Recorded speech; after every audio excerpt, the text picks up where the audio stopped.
ચોમાસું કેવું રહેશે અને એનું ફાઇનલ પૂર્વાનુમાન પહેલીવાર આઈએમડીએ પ્રદેશ પ્રમાણે જાહેર કર્યું છે।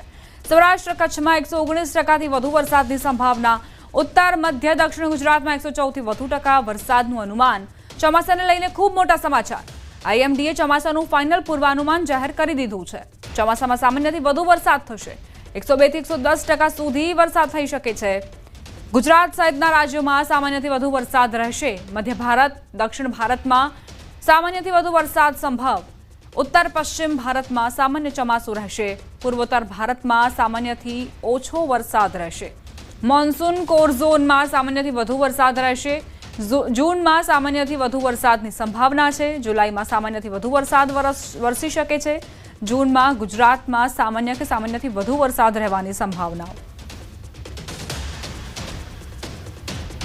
गुजरात और सौराष्ट्र कच्छ की बात करें तो गुजरात के लिए सामान्य से अधिक वर्षा होने की संभावना है और सौराष्ट्र कच्छ के लिए भी सामान्य से अधिक वर्षा होने की संभावना है। मगर गुजरात के वर्षा के परिमाण 114% से ज़्यादा होने की संभावना है और सौराष्ट्र कच्छ के लिए 119% से ज़्यादा होने का संभावना। ચોમાસાની ગતિ પડી શકે છે ધીમી। આઈએમડી ડાયરેક્ટર મહાપાત્રાનું નિવેદન। 2 થી 3 દિવસ બાદ ચોમાસાની ગતિ મંદ પડી શકે છે। વરસાદની માત્રા ચોમાસાની ગતિ મંદ પડશે। 2 થી 3 દિવસમાં વરસાદની ગતિ ઘટી શકે છે। शायद हम भी यही बोल रहे हैं, अगले 3-4 दिन के लिए ये जो ताज़ा स्थिति है, एक्टिव कंडीशन है मानसून का, वो जारी रहेगा। इसके बाद थोड़ी से नमी आएगी, दैट मीन्स रेनफॉल डिक्रीज होगा और जो प्रोग्रेस जैसे हो रहा है ऐसे प्रोग्रेस नहीं होगा। Definitely it will slow down. ચોમાસાને લઈને સૌથી મોટા સમાચાર। અંબાલાલ પટેલની મોટી આગાહી। ગુજરાતમાં ચોમાસું વહેલું બેસવાનું અનુમાન। 10 જૂને ગુજરાતમાં વિધિવત એન્ટ્રી થશે। 6 થી 7 જૂને તોફાની વરસાદની સંભાવનાઓ અંબાલાલ પટેલે વ્યક્ત કરી છે કે લગભગ 6 થી 7, 8, 9 જૂન સુધીમાં એકાએક અણધાર્યો વરસાદ થવાની શક્યતા રહે છે અને ગુજરાતમાં ચોમાસું લગભગ 10મી જૂન સુધીમાં દસ્તક દેવાની શક્યતા રહે છે। એટલે આ વખતે ચોમાસું જરા વહેલું આવશે, પરંતુ લગભગ બંગાળ ઉપસાગર અને અરબી સમુદ્ર સક્રિય હોય તો ચોમાસું સારું આવે। લગભગ જૂનના બીજા પખવાડિયામાં અરબ સાગરમાં કોઈ મોટી સિસ્ટમની હલચલ જણાતી નથી। હાલમાં લો પ્રેશર બનશે, જેના કારણે અરબ સાગરનો ભેજ અને બંગાળ ઉપસાગરના ભેજના કારણે વરસાદ આવશે અને બીજી સિસ્ટમ બનતા થોડીક વાર લાગે તેવું છે। તો આ તરફ વલસાડનો તિથલનો દરિયો આજે તોફાની બન્યો હતો। દરિયામાં મોટી ભરતીને કારણે તિથલના દરિયામાં ઊંચા તોફાની મોજા ઉડ્યા હતા। સાથે જ કિનારા પર ઝડપી પવન ફૂંકાયો હતો। આમ તોફાની દરિયો અને ઝડપી પવનના કારણે સર્જાયેલા તોફાની માહોલમાં પર્યટકોને દરિયા કિનારાથી દૂર રાખવા પોલીસ પહેરો પણ ગોઠવવામાં આવ્યો હતો। દરિયામાં તોફાની મોજા ઉછળ્યા હતા। આથી દરિયાના પાણીએ કિનારો વટાવ્યો હતો।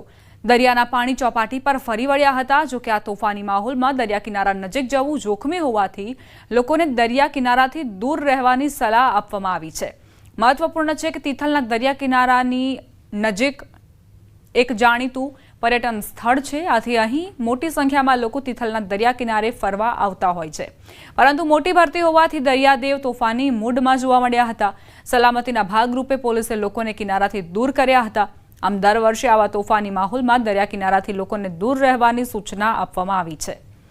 જો કે તેમ છતાં કેટલાક લોકો સૂચનોનો અનાદર કરતા નજરે પડ્યા। આજે અમાસની ભરતી સમયે ડુમ્મસના દરિયામાં ભારે કરંટ જોવા મળ્યો હતો। ડુમ્મસ બીચ નજીક આવેલા દરિયા ગણેશ મંદિરના પગથિયા સુધી દરિયાનું પાણી પહોંચ્યું હતું। આજે મોટી સંખ્યામાં સહેલાણીઓ ડુમ્મસ બીચ પર પહોંચ્યા હતા, પરંતુ પોલીસ વિભાગે સહેલાણીઓને તાત્કાલિક સલામત સ્થળે ખસેડી દીધા હતા। પોલીસ જવાનોએ ડુમ્મસ બીચ વિસ્તાર અને દરિયા ગણેશ મંદિર પાસે નો એન્ટ્રી ઝોન જાહેર કરી નિયમિત પેટ્રોલિંગ શરૂ કર્યું છે। કોઈ દુર્ઘટના ન બને એ માટે અમે રાઉન્ડ ધ ક્લોક પેટ્રોલિંગ રાખ્યું છે। ગુજરાતમાં ભારે પવન સાથે તોફાની વરસાદની આગાહી। રાજ્યના કાંઠા વિસ્તારમાં પણ ભારે પવન ફૂંકાયો। દ્વારકાના દરિયામાં ભારે કરંટ જોવા મળ્યો। ભડકેશ્વર મહાદેવ મંદિર સંગમ ઘાટ લાઇટ હાઉસ ગોમતી ઘાટ પર 15 થી 20 ફૂટ ઊંચા મોજા ઉછળ્યા।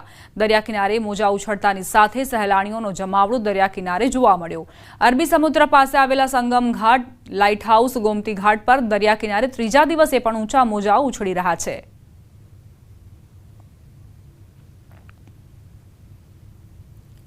તો જે દરિયાકાંઠાની વાત કરી રહી છું હું, જ્યાં પર્યટન સ્થળો તરીકે ખૂબ જ જાણીતા છે, ત્યાં પણ દરિયાએ તોફાની સ્વરૂપ ધારણ કરતા જ લોકોને સલાહ આપવામાં આવી રહી છે કે દરિયા કિનારાથી દૂર રહે. વલસાડ, સુરત અને દ્વારકાના દરિયા કિનારાના દ્રશ્યો આપ જુઓ. ઊંચા ઊંચા મોજા ઉછળી રહ્યા છે, દરિયામાં ભારે કરંટ જોવા મળી રહ્યો છે. સમાચાર પોરબંદરથી. પોરબંદરના દરિયામાં યુવાન ડૂબ્યો. 4 યુવાનો દરિયામાં નહાવા પડ્યા હતા. 22 વર્ષીય સાહિલ દિલાવર મલેક નામનો યુવાન લાપતા થયો છે. 3 યુવાનોનો આબાદ બચાવ થયો. ફાયર વિભાગ તેમજ પોલીસ ઘટના સ્થળ પર હાજર. દરિયાકાંઠે મોટી સંખ્યામાં લોકો ઉમટી પડ્યા.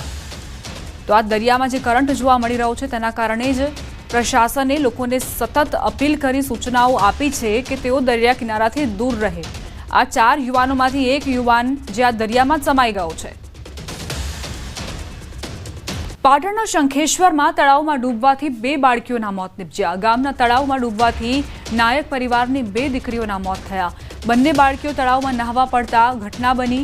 ગામના તળાવે કપડાં ધોવા પરિવારના સભ્યો સાથે બાળકીઓ ગઈ હતી.